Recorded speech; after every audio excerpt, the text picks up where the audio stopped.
So last fall we had an unfortunate event. We had our set net up on the pier, and during a very high tide, we also had some heavy swells come in. It washed our set net right off the pier and then proceeded to roll it around our beach and finally snagged on a rock. So we recovered it during deer season, and now we need to untangle it so we can put the net out today and try to get ourselves some salmon. So wish us luck as we work on untangling this mess.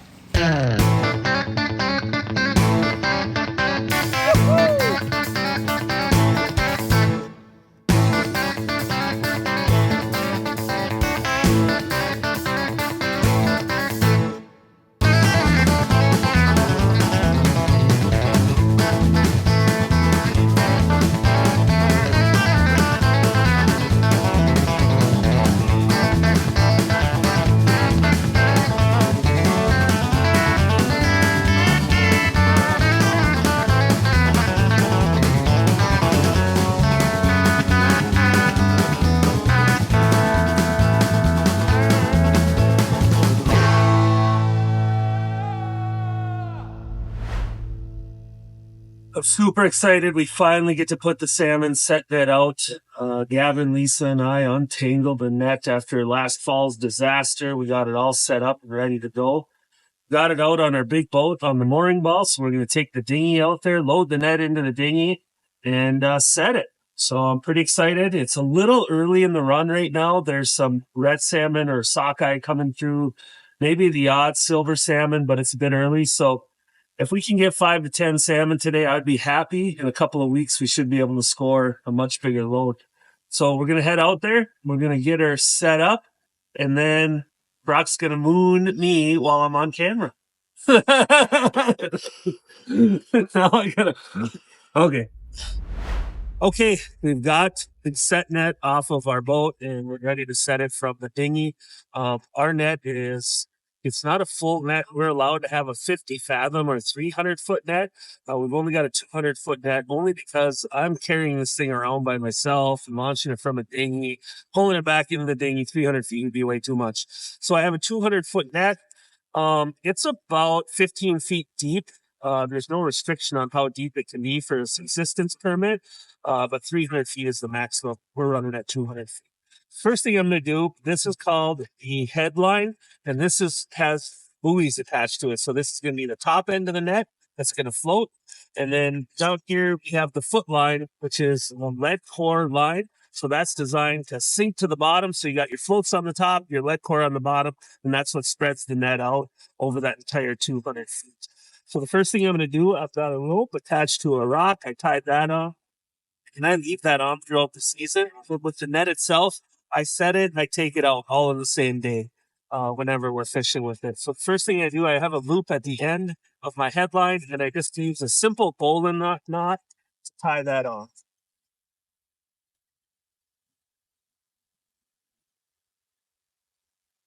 Okay, so there's my bowline knot. It's tied on. Now what we're going to do is slowly go backwards with the dinghy, and we're going to feed the headline and the foot line out at the same time, sort of parallel to each other, so that we're setting the net as we go with the boat motor in reverse. So it's slowly pulling out, and I'm feeding this net out till the entire 200 feet is out. Once it's out, we put a line at the very end and attach the headline with an anchor on it. So we're going to start doing that now. Some side by side, all the way over 200 feet.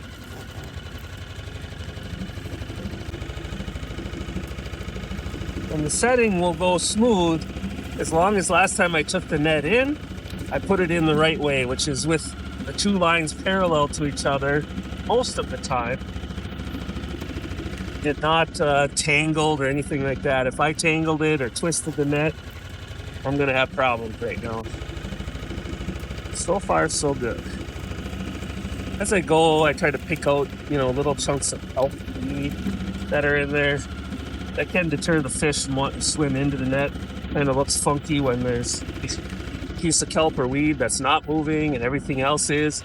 Water.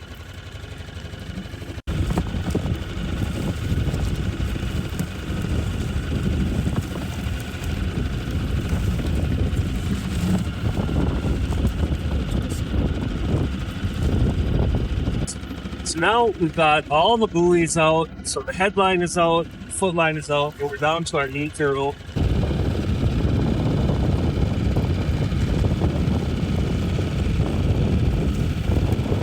Okay, I've dropped the anchor. Our net is set. What I'm going to do now is actually motor up along the net and just make sure that foot line is all the way down. Sometimes it'll get caught partway up into the net, and when that happens, then you're not effectively netting a big area.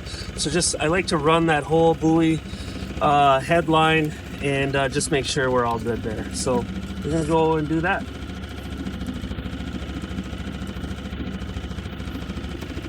The water's clear enough, I can actually see to the foot line. I'm just shaking it, making sure that foot line is nice and clear, not hung up on the net anywhere, all the way to the bottom.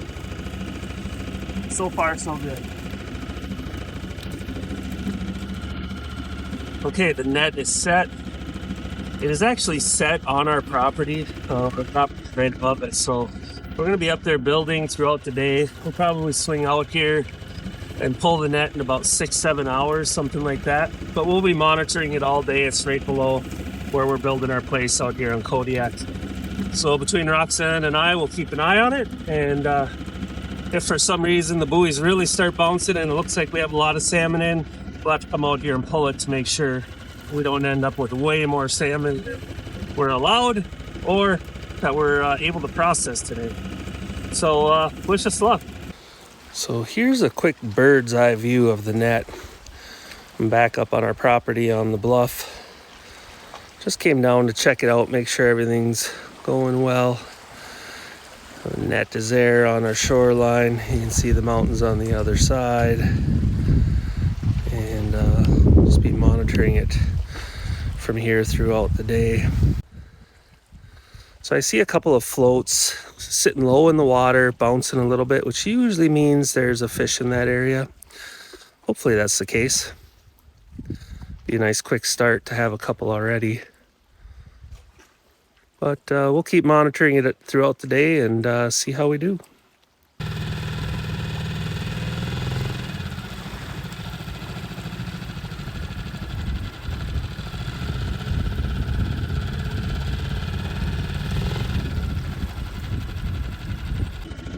Well, it's been 7 hours. We've been working on the screen porch as well as putting up a lean-to for our firewood for the sauna.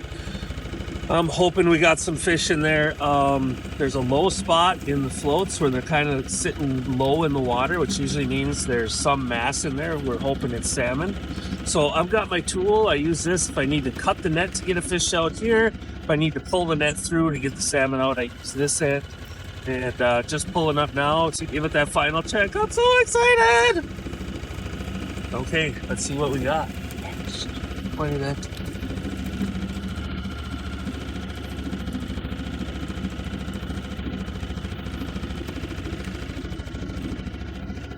First.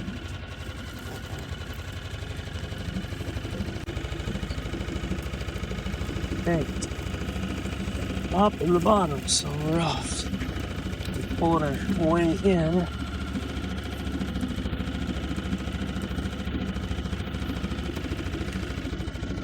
Oh, I see the first fish. Oh, yeah. This is a pink salmon.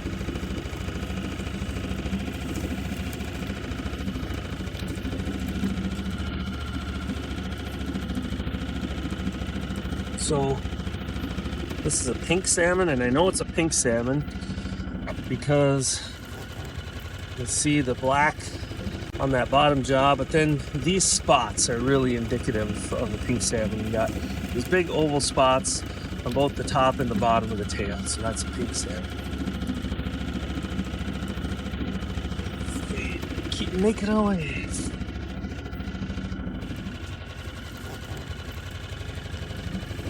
We do have jellyfish. Holy moly.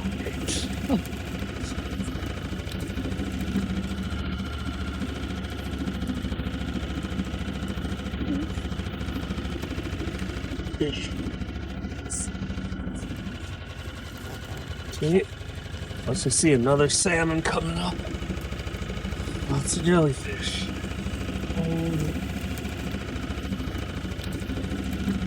delicious.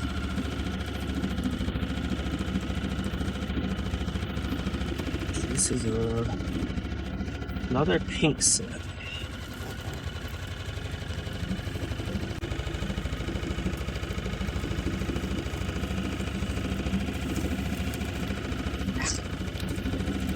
Another pink salmon. You can tell again by the spots on the tail.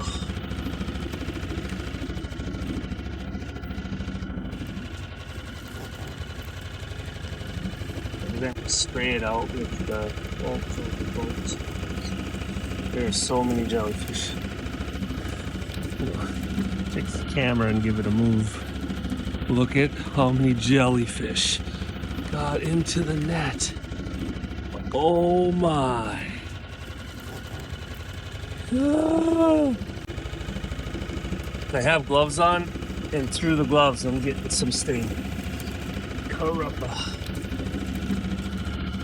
Just gonna pull it right here.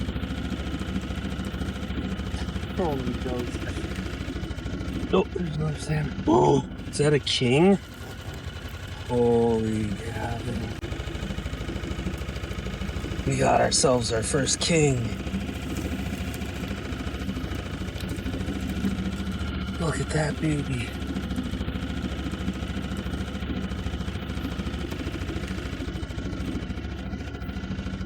Two.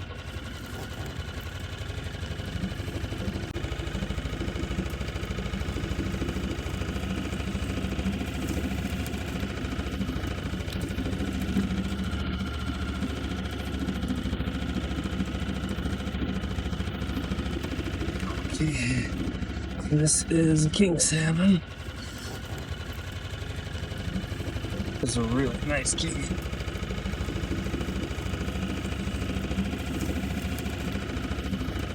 Tell this is a king salmon. Couple ways, spots on the lower and upper portion of the tail, not as oval and as large as the pink salmon, but the other telltale sign, black on the lower jaw, lower gums, and the upper gums. Totally black. That's how you tell it's a king salmon. It's a nice fish. Probably a 10-pound king. Okay, now I fight with jellyfish. I've literally got at least 50 pounds of jellyfish in this one little area. Oh man. I've never had jellyfish in a net like this. This is crazy. I see another salmon. It's on the other side of these million jellyfish. Oh my goodness. Never seen it like this. Oh, okay. It's another smaller king salmon. Again, the spots on both top and bottom of the tail. Gum lines, black bottom, black top. We're up to 4. 2 pinks, or otherwise known as humpbacks, 2 kings, otherwise known as Chinook. And about 1 million jellyfish. Look at that.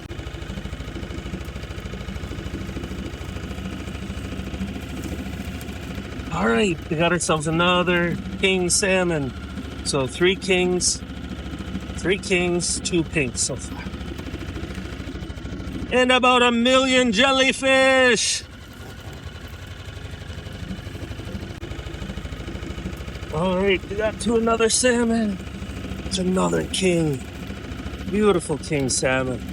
I'd say we're probably about 10 pounds again, which is sweet. 4 kings, 2 pinks, and still many, many jellyfish. Whoa! Yeah! Look at that beautiful king. Man, it's another one, probably 10 pounds. Oh my God. I'm so grateful we got this. All right, another 10-pound king salmon. Pretty sweet. Up to 5 of those. 2 pinks. They're doing good. They're doing good. There's 2 more salmon. 2 more salmon. We got another pink. We got another pink.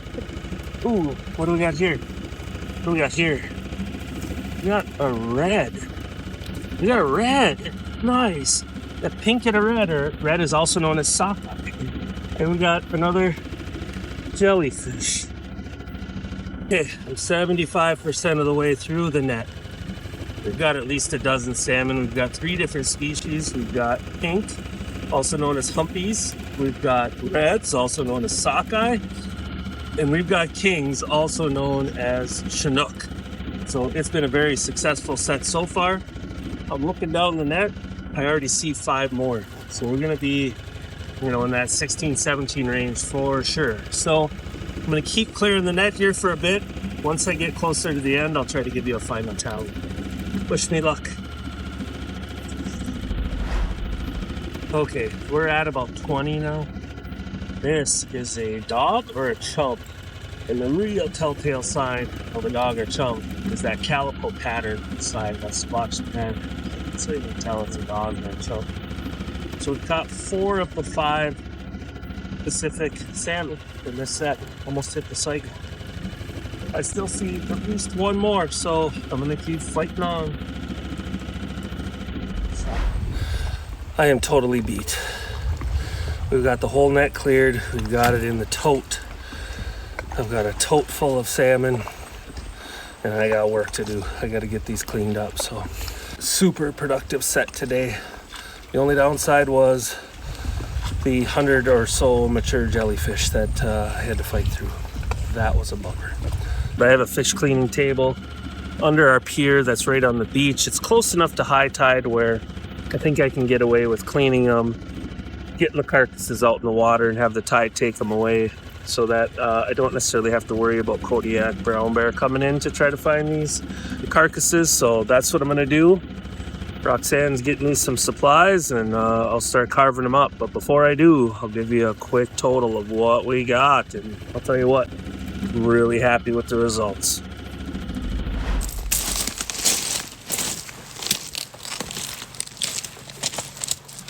Okay, we ended up with 4 dogs, 8 pinks, 3 sockeye or reds, and a total of 7 king salmon. So 22 salmon total. It was an awesome set.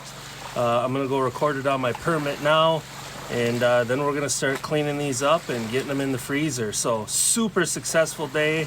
Really glad we decided to set this morning. Now the real work begins. Thanks for checking out this episode. If you enjoy the content, please like, subscribe, and get notified when new episodes are released. We'd love to have you as part of our community. Thanks, everyone.